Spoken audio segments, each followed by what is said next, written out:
Beach in Del Mar remains closed tonight after a shark bit a man who was swimming about 100 yards off the coast over the weekend. Tonight, that man is recovering at a hospital. CBS 8's Steve Price talked to one of his rescuers and joins us live from Del Mar with the details. Steve. Carlo and Marcella, that rescuer is Kevin Barrett. He told me that he heard those screams and could tell this was very serious. So the former lifeguard from South Africa jumped into action.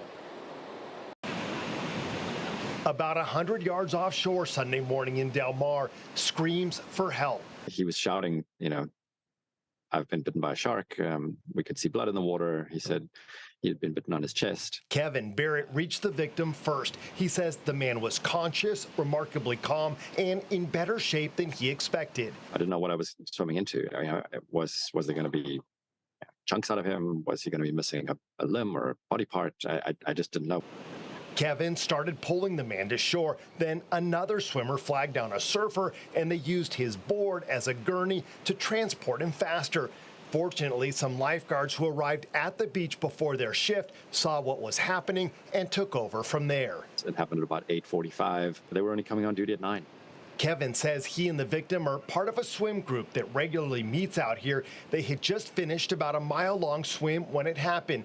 Kevin didn't see the animal, but believes it was a juvenile white shark that mistook the swimmer for a seal. The reality is we know there are lots of sharks in the San Diego waters. We do. There's a lot of great whites in the San Diego waters, and they're not out to get us. I mean, this evidenced by this one here. It didn't eat him, right? It took one bite, and it left. Monday morning, scientists were at the scene collecting water samples. They'll use those, plus the victim's wetsuit, to test for DNA, see if they can positively identify the shark and determine if it's one that's been hanging around for a while or just passing through, which could affect the amount of time the beach out here remains closed. This is white shark habitat, so no matter what precautions people take, incidents will happen.